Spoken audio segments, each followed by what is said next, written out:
Hi, welcome to Topdeckcommander. I'm Wonky, I'm with Peggy, and this is our gameplay series.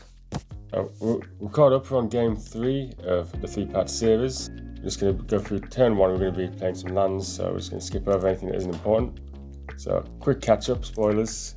First game won by Dinosaurs, second game won by Abaddon. So potentially a winner in this game. Every game, Abaddon targeted. Boo-hoo. That's it. Goes off super quick, can't finish. Let's see if he opts for a similar one this time. That is a turn 1 solving from Jesus, and he's tapping that for some lightning greaves. When last in turn order, that's a very good way to catch up. As I was saying, there's a chance for you to catch up, or Deadmeat to catch up, make it 1-1 across the board. Second land, anything to play? Seraphic Greatsword. Nice card, makes me some blockers occasionally, if 3 angels can get through. So another land.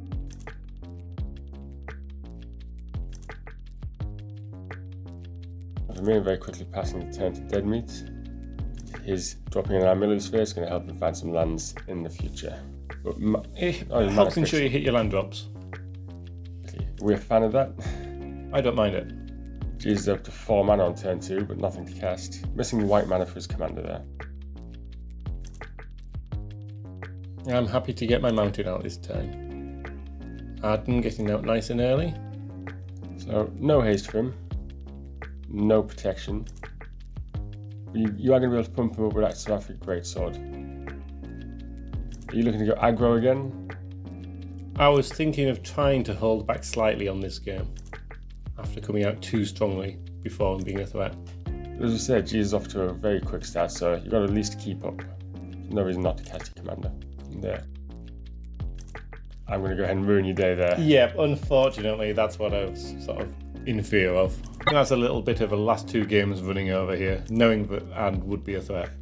If we're honest, that's me not wanting angels to come in and start hitting people. It's a lot of damage when you start throwing 4/4s around. I of course lose 3 life to the trigger. So I think that puts you a couple of turns away from your commander. Let's see what you've got instead. So Jesus with Atla, and he's going to go and put the Greaves on it. I think maybe it would have been fine to target Atla, but I can understand targeting me. My defense, Feed the Swarm, sorcery speed, I never would have had the opportunity. No, that's true.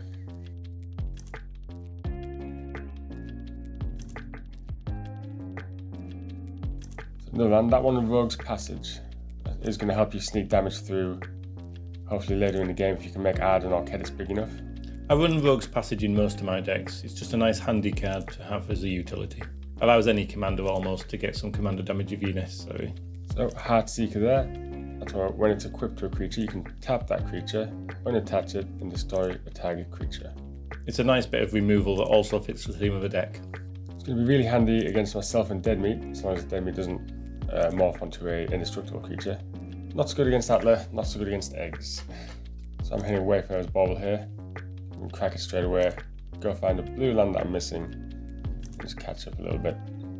Deadmeat having the same idea, cracking the Miller's Sphere. Definitely going to go find a mountain that he's missing. And the swamp as well. It's early game, you expect to be playing your lands. Obviously, Jesus is off to a very good start, and the solving definitely helping him there. That's it. We're still early game, 2 commanders have been out and one's already died. Quick start all around. So Deadmeat here, casting Pirate's Pillage, discarding 2 cards as an additional cost, and getting to make 2 treasure tokens. Are we counting that as ramp as well? It allows him to draw 2 cards, so he gets... It is theoretically ramp, but losing 2 cards early game could hurt him later. Like I say, he draws them back, so we've got to hope that he's making good choices here. You can see that one of them's definitely a land. So Jesus here, having none of the problems we've had in the past game or so. Plenty of lands, plenty of ramp. And now making an egg. When he's got a deck that's full of big chunky creatures that cost a bit, it's quite unsettling to know that he's off to a good start with his lands. Flashing Bonted on here. That's only going to scare you at the table currently. Pair 1 and sack it, destroy an artifact or enchantment. I don't think he's aiming for those treasure tokens, but the artifact deck next to him, prime target number 1. That's a 5th land, so I'm already beating the last game. We're tapping for a Quieter Spike. So that says when I was unsure about playing the Quietus Spike because it's quite a threatening card to drop down when I'm not ready to use it.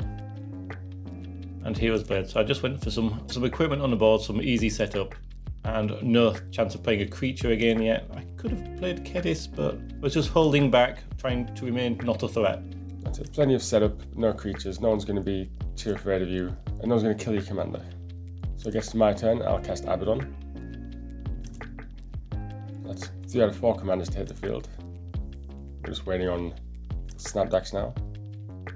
Okay, so if I was Jesus, and he has got a mana open, I'm looking at that Quietus Spike. Out of your 4 artifacts, that's the one for me that has to go. That's definitely the worst card on the field.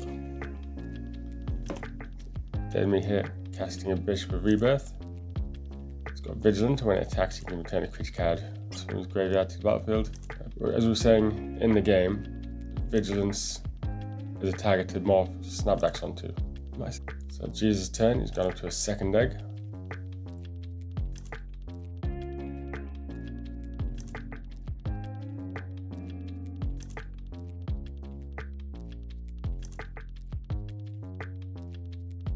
Shifting several top centres of field. Jesus is obviously enjoying his game this time. I suppose the last time we were struggling to get things out. Still so far worth noting, yet to break an egg in any game to find a dinosaur. The Ceratop's there protection from blue, so really only me that affects. Abaddon has trample, so not a good matchup for him. So for a bit of a change, this time I'm playing Kedis. This is partly because I think Abaddon could be targeted again, and it'll just cost less if I only have to cast him twice to 3 times. When he enters, Hero's Blade automatically equips, so a reasonable blocker. It puts a creature out for me at a cost of 2 mana, which is nice and cheap. So I'm casting Helmet of Gaslord here. Because he's both blue and black, he'll get +1 twice. When he deals combat damage to an opponent, I get to draw a card and they will discard a card. So he's up to a 7/7 now. I was leaving 3 mana open. I did actually have a card in hand I could have played, but I thought by leaving mana open it would look as if I had removal. This is it. When someone, especially a white player, leaves mana open, you suspect removal. If it's a blue player, it's a counterspell. White player, looking at Path to Exile. In reality, I had nothing. And I'm going to go ahead and call you bluff here. So it's 7 at you. Again, I'm not silly enough to swing into those eggs. That seems like a mistake. It's early in the game.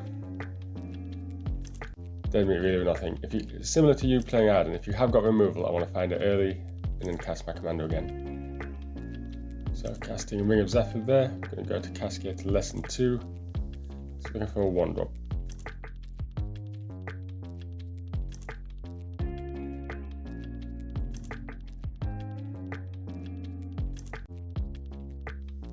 Straight into a Sol Ring.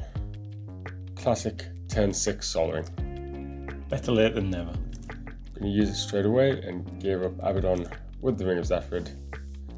I won't be able to regenerate him because that costs 2 mana, but on my upkeep he will get a 1 counter on him because he's black. So Demi's turn.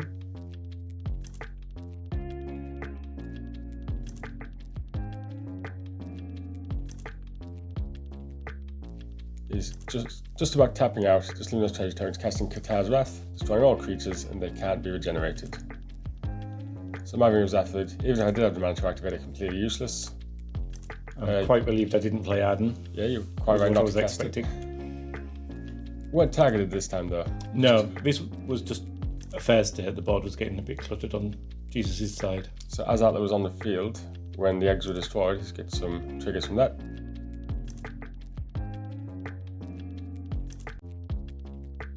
He's revealing a Gigantosaurus and a Marauding Raptor. So really handy for his gameplay, the Raptor, when a creature enters the battlefield under his control, that Raptor deals 2 damage to it. Then we're now using those treasures and casting Angrax Rampage and forcing Jesus to sacrifice 1 of those. He's sacking the bigger creature there for the sake of his gameplay because he knows that Raptor is going to destroy eggs as soon as they enter. Sacking his Terramorphic Expanse is going to go find a land. So moving to Jesus' turn. Quite pleased he's not on top of a Gigantosaurus into an empty field. That's 10 damage I don't want thrown around. Yeah, I was pleased to see the Gigantosaurus leave the table. Replaying his commander here. So the raptor will deal 2 damage to her, but because she's not a dinosaur, the raptor doesn't get the +2 pump. So more protection for his creature again. Always handy. 2 damage to dead meat there. Just a little bit of chip damage there. I don't think there's any malice in it. You'd think there would be because he blew up his board, but he got some dinosaurs out of it. He's not going to be too angry.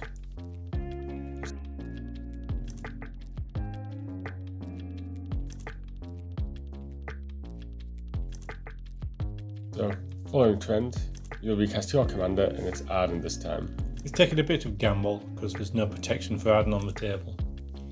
There's unlikely to be back-to-back board wipes. It's not impossible, but it is unlikely. But there is fairly likely to be targeted removal. So, similar to when Ked is centered, Hero's Blade will trigger and it'll attach automatically. But we know as soon as you move to combat, we're attaching the rest of the gear as well. Still no haste, but a very solid blocker. Very solid body on Abaddon at the moment. So passing to Peggy's turn. So, third player in a row to recast his commander. Abaddon back out. And now I go ahead and put sticky fingers on him. Seems like everyone's just happy to play the commanders out this circle of turns. That's a classic board wipe rebuild.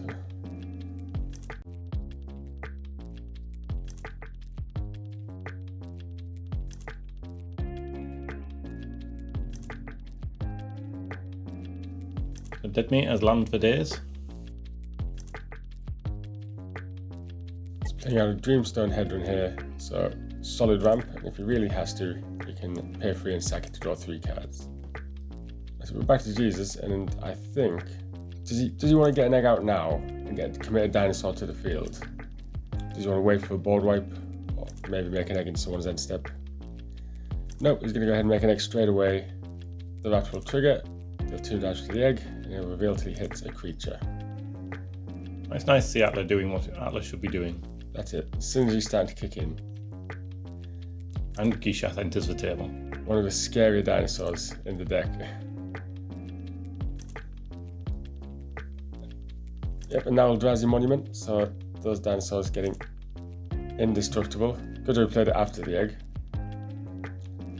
Flying +1 and indestructible. Yep, as soon as the Eldrazi Monument drops, fear hits the table. Gishath natural haste. He's definitely swinging here because he's going to go find himself, hopefully, some dinosaurs. So, Jesus is going straight to combat. He's got no fear of anyone because of the flying and indestructible. Sending 4 damage at dead meat and 8 damage at me in the air. I was very pleased he wasn't swinging at me. The entire table tapped out apart from the 1 white dead meat has. But if he has got removal, he's not using it. So because I'm taking 8 damage, he'll reveal the top 8 cards of his library, and any dinosaurs go straight to the battlefield. This is a strong play from Jesus. That's it, he's doing well the last turn cycle or 2. So he's getting a Raging Sawtooth, a Goring Ceratops, and a Rampaging Frostons. The double strike is looking quite risky at the moment to the rest of the table. That's it, Goring Ceratops there. When it attacks, all of his creatures get double strike. The Raging Sawtooth comes in, pings every creature for 1. Nothing small enough to die to that. And Rampaging Frostodons, we've seen before, players can't gain life. And whenever a creature enters the battlefield, Rampaging Frostodons deals 1 damage to that creature's controller. So because the Frostodon, they all entered at the same time, Jesus will take 2 damage from the other 2 creatures. Feeling quite good about his indestructible board. I think at this point he'd forgotten that I had a Rogue's Passage. Question, can you get enough damage through to him? With a quite a spike, that might not be a problem. So you'll be able to drop him quite a lot, but the crackback from those large flying double striking dinosaurs, not fun. So is that what you're thinking right now? Is very straightforward, Rogue's Passage. Yeah, I'm thinking about helping the table out here because his board is pretty menacing. I know the crackback could be very, very hard for me, but this is more of a social player. He needs knocking down a peg or 2. But I top deck to Prowler's Helm. And some Swiftfoot Boots. I say not overly happy to see either of those come out, but we need you at the minute. And we need your deck to do its thing. I'm going to go ahead and build the Abaddon pyramid when you move to combat. So what's about to happen is you're going to swing at Jesus here. Yeah, I'd already made the plan that I was going to risk it using the Rogue's Passage, so now I've got an even better board because of a Prowler's Helm. I'm very happy to swing that way. It's still a threat to myself by leaving myself open. That's it. Hopefully myself and Deadmeat find something that can finish him off, or at least stop him killing all of us. When you do attack him, you're going to be making an angel that enters tapped and attacking him. So you'll take 1 damage from the Rampaging Frostodons. If that angel could have attacked anyone else, I think we would have let it.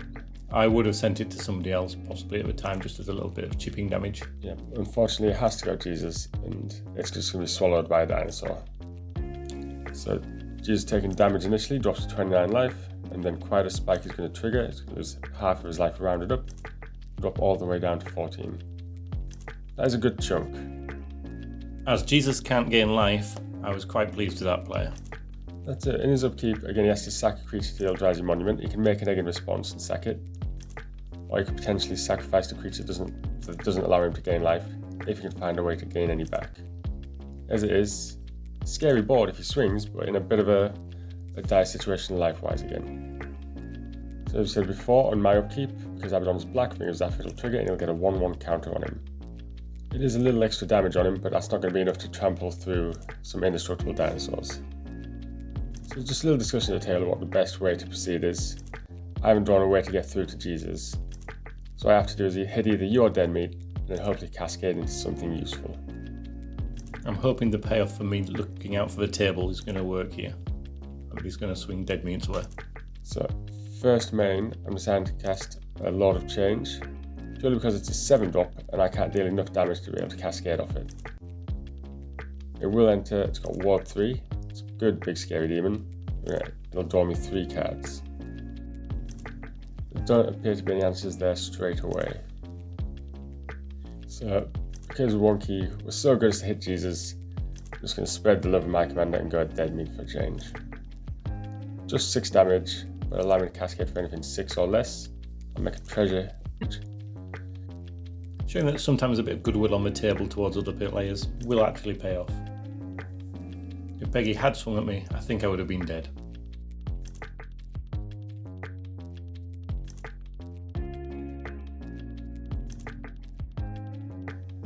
Treasure just going to allow me to cast Valthis, to get my kind of menace and double touch. That's cascading into Cloud of Dominus going on Abaddon. So similar to the Helm of the Gas Lord, this one cares about blue-red, so with +1 twice, haste and shroud. My commander having more keywords than yours for a change, Wonky. Yeah, I might have more abilities, but you've certainly got more keywords. So Deadmeat's main play so far was the nice board wipe earlier. But he's got mana and he might be able to do something. So it's cast a Wishclaw Talisman here. It's a tutor. He's going to use this straight away to go find an answer.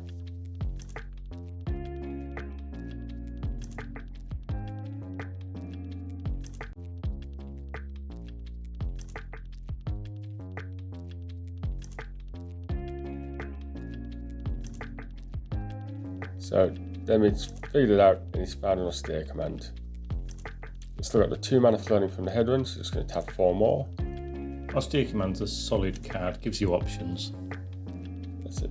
And the options he's choosing are artifacts, mostly so we can get rid of that Eldrazi monument. And he's choosing enchantments as well. Really only hurting me there. Oh, I lose quite a bit of my board, but I don't think I was actually targeted on this. I think I was just caught in the crossfire. That's it. I think artifacts and enchantments are the right call there. Unfortunately, I never do get to use that Wishclaw Talisman. Your and my board look a lot cleaner. Jesus looks a lot the same. I was not too upset to lose my equipment. I was just very pleased that Abaddon hadn't died. Jesus untapping here, playing his land for turn. First thing he's going to do is make an egg, which will enter, and he'll lose a life to the Rampaging Frost on trigger.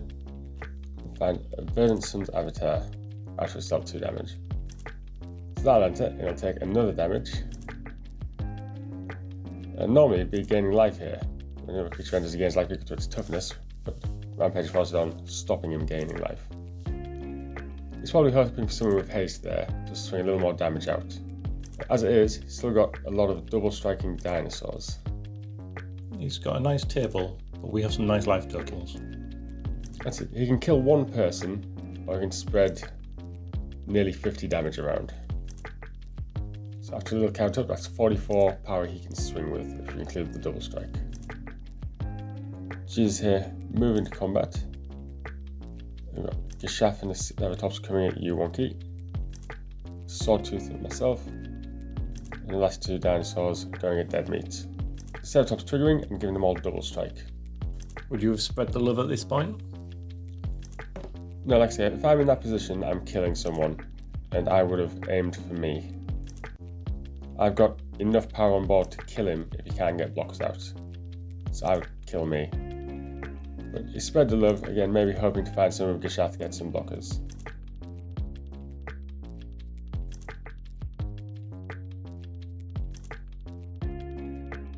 So, first strike damage occurring here, and everyone's life totals being chunked down a fair amount. Because he dealt 7 damage to you with Geshath, he's going to reveal 7 off the top, all dinosaurs revealed on the battlefield. The only one he's finding there is Polyraptor.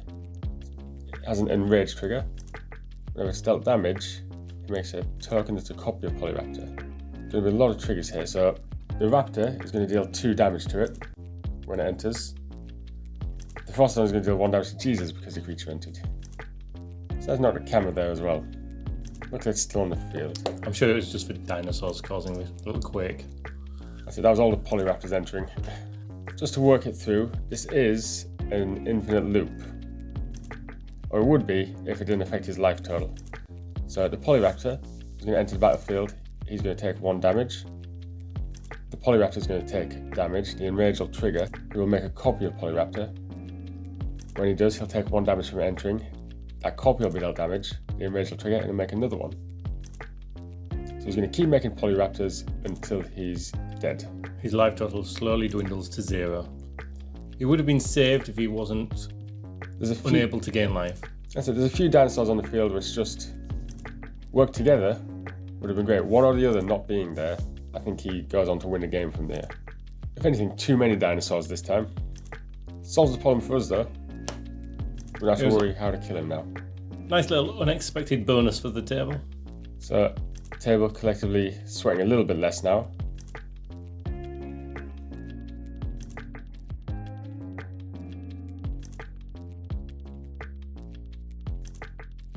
I've got 5 mana out. I'm hoping to draw some nice equipment to just drop straight away and get a nice solid state again. So I'm feeling a lot better about the damage I have sat on my field. Dead meat still with nothing. Do again some creatures out. Jesus just explained to the table that if he could have gained life, he would have been fine. Or if he would have had an enchantment impact triggers out, that's how he would have killed the table.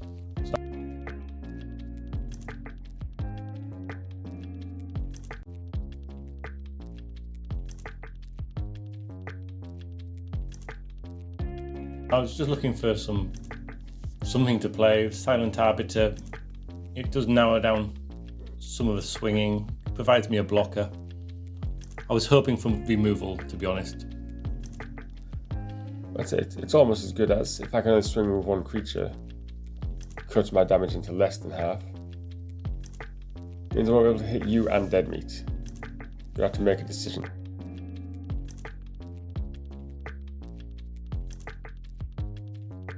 So it comes to my turn and I'm casting Angrass Marauder, so I'll be able to deal double damage now.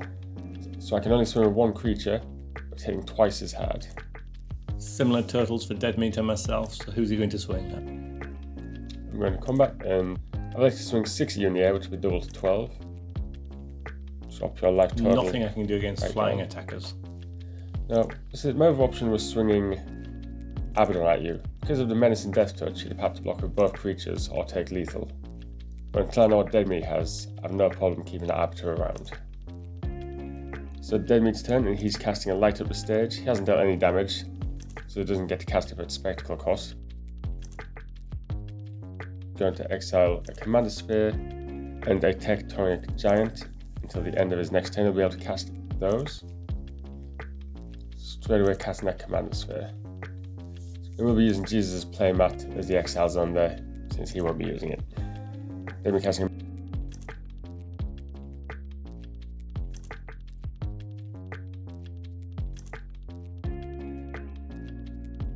Mystic Skull. It's good mana fixing if you can flip it. A card I've previously never seen, but I do quite like it. Poor man's Chromatic Lantern. So probably not what you wanted to see, is just dead meat ramping. I was hoping you could have had something a bit more effective for the board, but I'm looking at my board. There's very little power. I'm basically on the ropes here.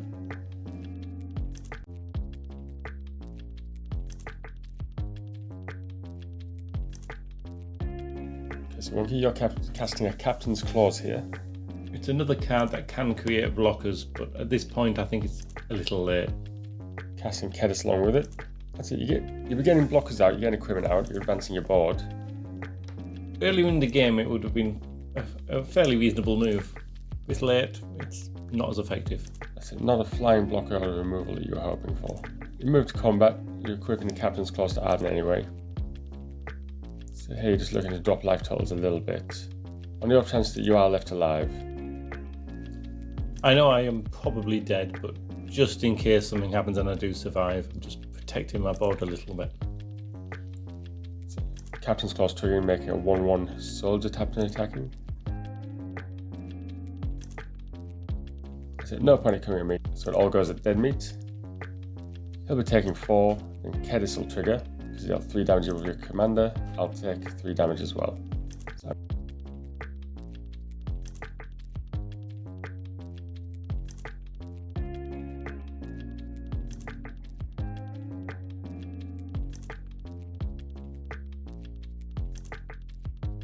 I'm casting Mask of Memory. It's going to allow me to draw 2 and discard 1.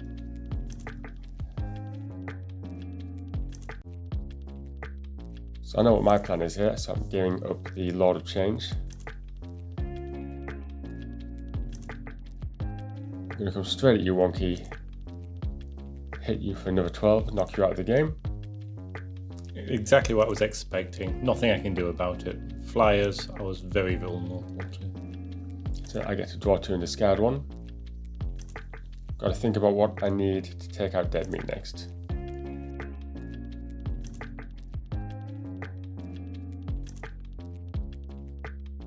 So I'm casting a Talisman of Indulgence here, and we're going to You're playing that more for the Cascade. That's it. We're going to go looking for a 1-drop.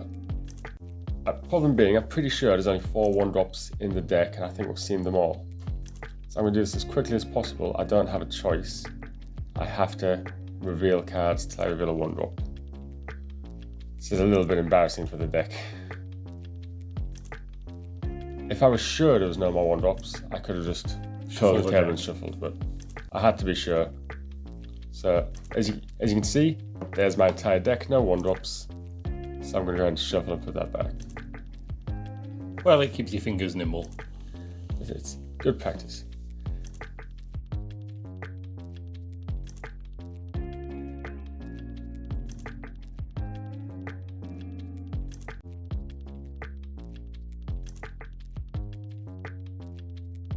So I'm going to cast another Talisman, Creativity this time. I'm not going to waste the table's time by revealing cards. I've already shuffled, it's still shuffled. So we've passed dead meat. Staring down a bit of a barrel here, no silent arbiter to save him. He needs to find something. Could really do with his 3rd board wipe of the game. So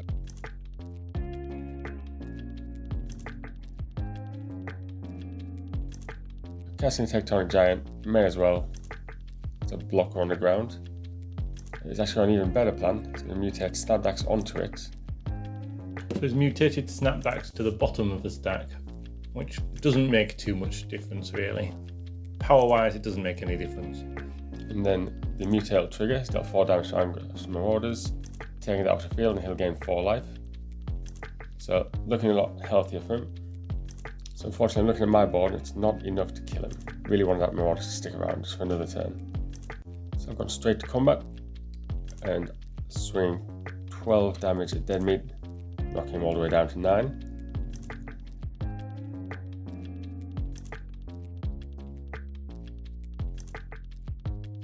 So I'm going to cast one of my favourite cards in the deck, it turns out, Chaos Defiler. Very quick cascade this time, hitting Inner Demon.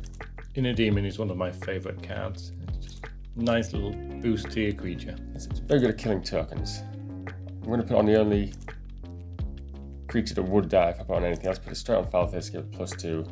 All non-demons get -2/-2. Then the Chaos Defiler will enter afterwards. I'll choose a non-land permanent for each of my opponents. Again, unfortunately, just the one opponent. So there's one non-land permanent to choose, and it will be destroyed at random. So because I've targeted Snapdax, it's also got the Tectonic Giant's ability. Because it's become a target, he'll exile the top 2 cards of his library, he'll be able to play them to the end of his next turn. Of course, assuming he has a next turn. I don't think there's much in my deck that can hit him for 9 with what I have. So then the ability resolves, Snapdax dies and goes straight to the command zone. So I'm casting a Night Rampager and we're going to cascade again. Pinning a stun double. So previously here, I've copied the Chaos Defiler, but this time choosing to copy the Lord of Change purely for the card draw. And another big 6/6 flyer just in case. The Night Rampager only useful when it gets to die.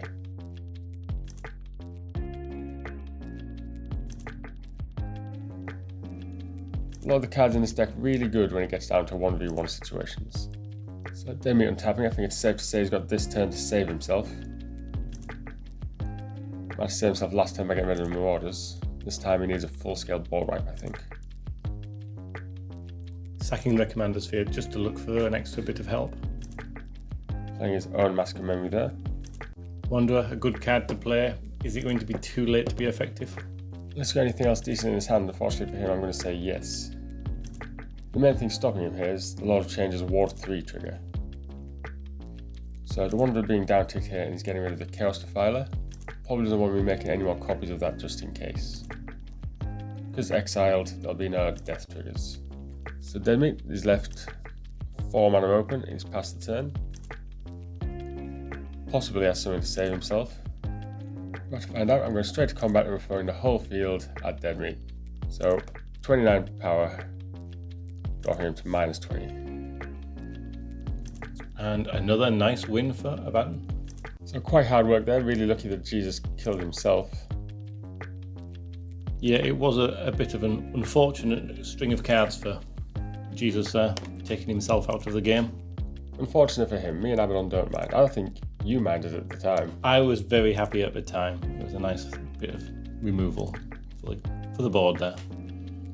Good, so that was the final gameplay video of Abaddon's series. He won 2 out of 3 there.